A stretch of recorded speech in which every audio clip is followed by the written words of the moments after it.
Hi everyone, welcome back to my channel. It's graduation season, meaning a lot of you will be looking for jobs really soon. In my previous two videos, I've shared my portfolio, my CV, my cover letters, and some tips and tricks on how to apply for jobs. In this video, I thought it would be good to go over some tips and tricks on hacking the interview and negotiating your salary. This is an ongoing series I'm putting together about job hunting in the UK. So if you're interested, I've left the link of the playlist down in the description box below. If you like content like this, don't forget to like and subscribe so you don't miss out. Imagine that you've just received an interview invitation from a company you really want to work for. What are the next steps? In this guide, I've divided it into 4 parts. The first part would be agreeing to a time, and then preparation, attending the interview, and receiving an offer.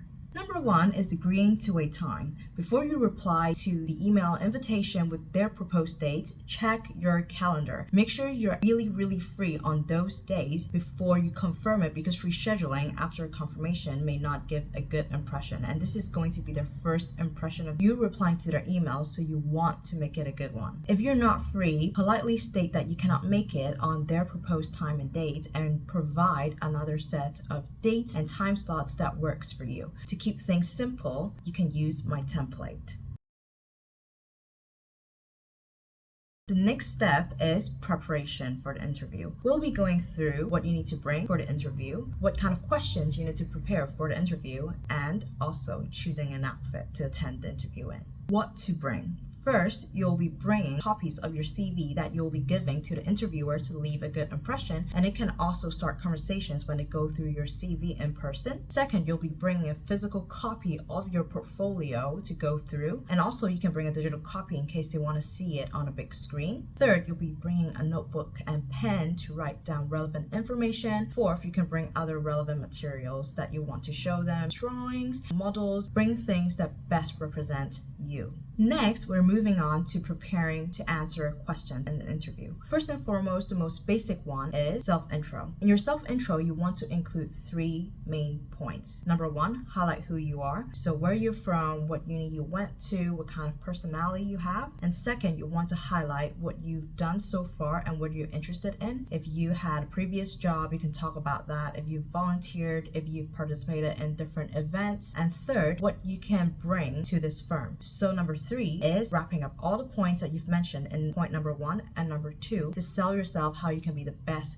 candidate for this role. Next part is portfolio run through. This is mandatory for all kinds of interviews in the architectural profession, so make sure you're prepared for it. When you're going through your portfolio, try to keep it within 10 minutes, because any shorter would feel like you're not really prepared, and any longer you might bore them. Basically, when you're going through your portfolio, you want to keep in mind the reactions of the interviewer. If they seem genuinely interested, they might ask you more questions about the project and you can elaborate. But if they look really bored, just try to go through it as soon as possible so they don't label you as boring, because you want to leave a good impression. For more information about what to include in portfolios and how to go through portfolios, I've done a video about that in a more detailed manner, so you can check it out in the description box down below. In an interview, an interviewer is bound to ask you questions about yourself, so you want to come prepared. When answering questions, try to keep the duration of these responses within 45 seconds to 1 minute, so it's neither too short nor too long. Some basic questions that you can prepare are: tell me about yourself. What inspired you to pursue a career in architecture? What kind of architecture do you like? What responsibilities did you have when working in your previous job roles? What are your strengths and weaknesses as an architectural assistant? Where do you see yourself in your architecture career in the next 5 years? I've collated a list of interview questions that interviewers might ask you about yourself, so feel free to pause and jot them down so you can practice on answering them.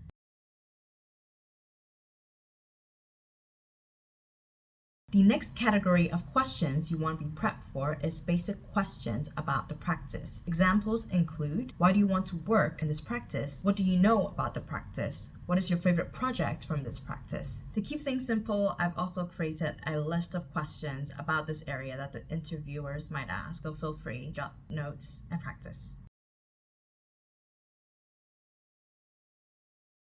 The next category of questions you want to prepare yourself for is an optional one. It might be asked by interviewers, it might not, but you always want to come prepared. So I'm including it anyway in this guide. And it is questions about the industry. You're going into a job in the architectural profession, so it's good to show that you have an interest in this area and you're updated on news about it. To prepare for this area, I would suggest reading a couple of articles about the architectural industry. So whenever questions about the industry comes up, you can just redirect the interviewer to the articles that you've read. It's impossible to read all the articles and know all the information. The importance here is to show an interest in the architectural profession, you make an effort to keep up with updated news, and you show the interviewer that you take the initiative to do so. Here are some of the guide questions that you can prepare on. How do you stay updated on current trends and developments in architecture? What do you consider the most important principles of sustainable design? And here's a little list of more questions that you can prepare on.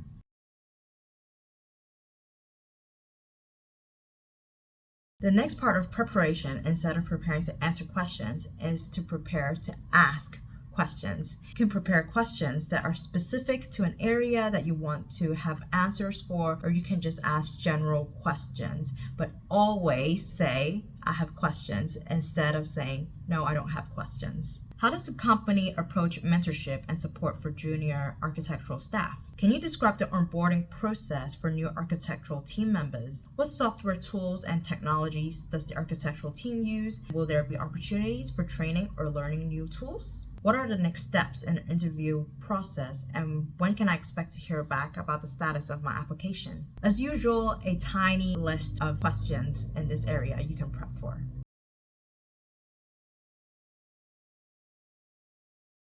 A little tip that I found out along the way of going to quite a few interviews is that when you receive an email invitation for the interview, they usually state the name of the person who is going to be interviewing you. So you can go on the company website or LinkedIn to check out the role of this person, what kind of architecture they're interested in, so that it's easier to find common grounds in terms of conversation starters and leave a good impression. Another tricky question you might be asked is, what are your salary expectations? Before going into the interview, make sure you do your market research about the range of pay for your role, and whenever they ask that question, try to come up with a range that aligns with the market research that you've done and also your own salary expectations. Always reply with a range instead of a definite number to give yourself some room for negotiation afterwards. Next part is choosing an outfit. Usually going for a business casual is the best choice. Sometimes it may be weird to go for business formal, but it's always to be overdressed and underdressed. A little bit of research that you can do prior is set up a Pinterest board or just Google business casual attire or interview attire. If you're a fashion impaired girly like me, it's always safe to go with a black top and black trousers amongst architects. In my interview, I went with a white top, white bottom, black shoes, and a yellow blazer, which in retrospect isn't the best thing, but I've included some pictures here that I think could be a good and formal and professional way to represent yourself in clothes. Nice, you've made it this far, and now you're on a process of attending the interview. Make sure you always go into the office 15 minutes before the actual time of your interview to give a good impression. As people say, on time is late. When you're waiting, try not to go on your phone because that shows that you're disengaged. Try and just read a magazine, admire the office, admire the models in the office, or you can just go through the notes that you've prepared, or engage in polite conversation with the office manager if they started a conversation with you. If they ask you if you want a drink, just keep things simple and ask for water instead of a tea or a coffee or a frappuccino or an espresso. After the interview, you want to thank the interviewer for the time and shake their hands. This is a really good way to leave a good impression with the interviewer. You've come to the final part. You've excelled your application, you've excelled your interview, and now you've received an offer. The first instinct would be, yes, I accept it immediately. When can I start? But go against it. Do not accept immediately. You want to thank them for the offer, but also ask them for more relevant information or documents or contracts so you can have a more holistic look at the whole package instead of just the pay. In some cases, firm may have private medical health care, more annual leave days. So you want to take all of this into account. If the offer for salary is not within your expectations, always negotiate. The worst they can do is say no, but there is a chance that they might meet your expectations or at least meet you halfway. So that's still a good thing to negotiate and ask. To keep things simple, again, you can use this template that I've used. Remember, you don't have to reply the next day after they've sent the contract and the information over, so make sure you go through it in detail. As long as you reply within a week's time, it should be fine. They also know that you need time to go through these documents. After you've read the contract, papers, and everything is good, you can finally sign it and agree on a start date. And that's it. That concludes your job hunting process, and you've landed yourself a job. Massive congratulations. And that's it for this video. I hope you found this series really helpful. If you have any questions, feel free to leave them in the comment section down below. This is a series that I've put together for job hunting in the UK. So if you're interested, I have included the link for the playlist in the description box below. As usual, if you like content like this, don't forget to like and subscribe so you don't miss out. Thank you so much for watching, and I'll see you in the next one.